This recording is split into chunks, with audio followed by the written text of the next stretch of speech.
శ్రీమాత్రే నమః. ఓం శ్రీ గురుభ్యో నమః. నమస్తే అండి, నేను మీ రామకృష్ణ నిహాన్, ఆస్ట్రో న్యూమరాలజీ. అందరూ ఎలా ఉన్నారు? 5వ తారీఖు 3వ నెల 2024 సరస్వతి హోమం అనేది కూడా నేను చేయబోతున్నానండి. ముఖ్యంగా పిల్లల గురించే తల్లిదండ్రులు ఎక్కువగా బాధపడుతూ ఉంటారు.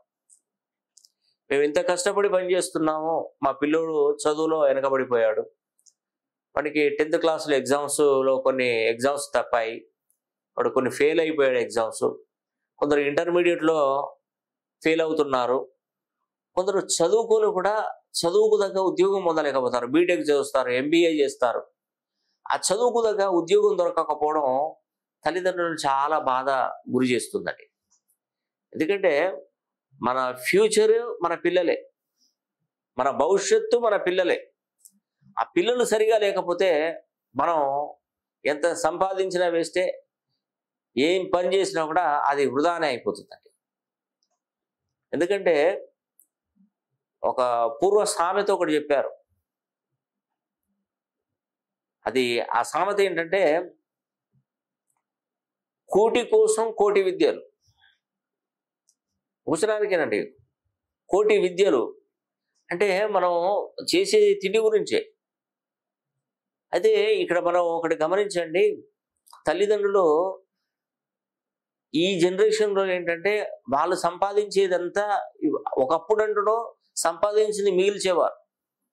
ఇప్పుడు ఈ జనరేషన్లో ఏముందంటే అన్ని ఖర్చుల రూపంలో వెళ్ళిపోతున్నాయి, మొత్తం టోటల్గా ఖర్చులే.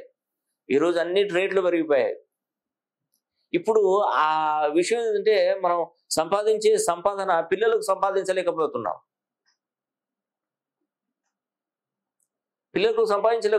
తర్వాత బాధపడుతున్నారు తల్లి, అయ్యో నా పిల్లోడిని చదివించలేదే, బాగా చదివించలేదే అని కొంతమంది బాధపడుతుంది. కొందరు కష్టపడి చదివించినా కూడా నా పిల్లోడికి ఏం ఆస్తులు ఇవ్వలేదే అని కూడా చాలా మంది బాధపడుతున్నారు.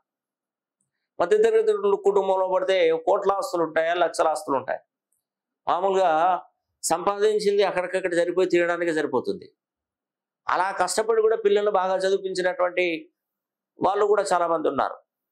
నేను ప్రతి ఒక్కరికి పదే చెప్తున్నానండి, మీ పిల్లలు చదువులో మంచిగా రాణించాలంటే, పిల్లలు మంచి భవిష్యత్తులో స్థిరపడాలంటే ఖచ్చితంగా వారి పేరుని 360 డిగ్రీల కోణంలో గనక ఆ పేరును సరి చేయగలిగితే మాత్రం ఎంతో అద్భుతంగా రాణిస్తారండి పిల్లలు. 360 డిగ్రీలలో ఖచ్చితంగా రాణించాలి. అలా రాణిస్తేనే మంచి భవిష్యత్తు ఉంటుంది పిల్లలకి.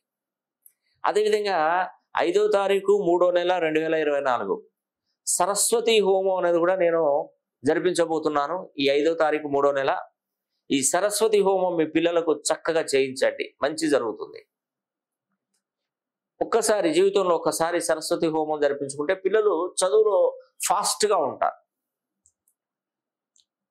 కొంతమంది సిఏ రాస్తుంటారు, సిఏ అన్ని సబ్జెక్టులు ఒక్కసారి పాస్ కావాలండి, ఒక సబ్జెక్ట్లో పోతే అన్ని మళ్ళీ మొదటి రాయాలి, అది పాస్ కానివ్వరు అసలు.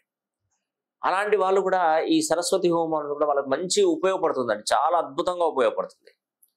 పోలీస్ కానిస్టేబుల్ కానీ, ఎస్ఐలకు కానీ ట్రైనింగ్ అంటే వాళ్ళకు ఈ జాబ్ కోసం రిటర్న్ టెస్టులు రాస్తున్నవారు కానీ, బ్యాంకుకు సంబంధించినటువంటి టెస్టులు రాస్తున్నవారు కానీ, IIT, A I triple, IIT exams, NEET exams రాస్తున్నటువంటి పిల్లలు, తర్వాత ఈ మెడికల్ సంబంధించినటువంటి కొన్ని ర్యాంకులు కావాలని చాలా మంది లాంగ్ టర్మ్ కోచ్లు కూడా వెళ్ళి వస్తుంటారు.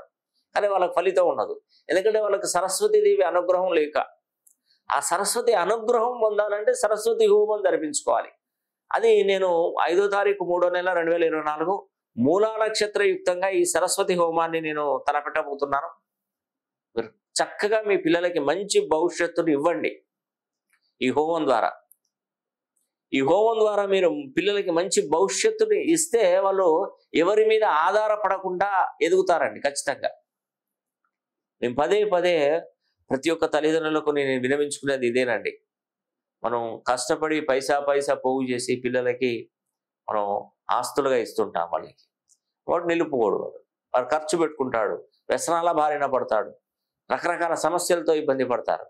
కాబట్టి అలాంటి తల్లిదండ్రులకు నేను చెప్పేది ఒకటే, పిల్లలకి మంచి భవిష్యత్తును అందివ్వాలంటే వారి పేరులో ఉన్నటువంటి సంఖ్యాబలాన్ని సరిచేసి ఇప్పుడు ఈ 5వ తారీఖు 3వ నెల 2024 సంవత్సరంలో సరస్వతి హోమం జరిపెడుతున్నాను. కాబట్టి ఈ సరస్వతి హోమం చేయించుకునే బాధ్యత మీది. ఈ అవకాశాన్ని ఎవరు కూడా వదులుకోవద్దని కూడా నేను మీకు ఈ వీడియో ద్వారా తెలియజేస్తున్నాను. ఈ వీడియో కనుక మీకు నచ్చినట్లయితే లైక్ చేయండి, షేర్ చేయండి, కామెంట్ చేయండి. సర్వే జన సుఖినో భవంతు.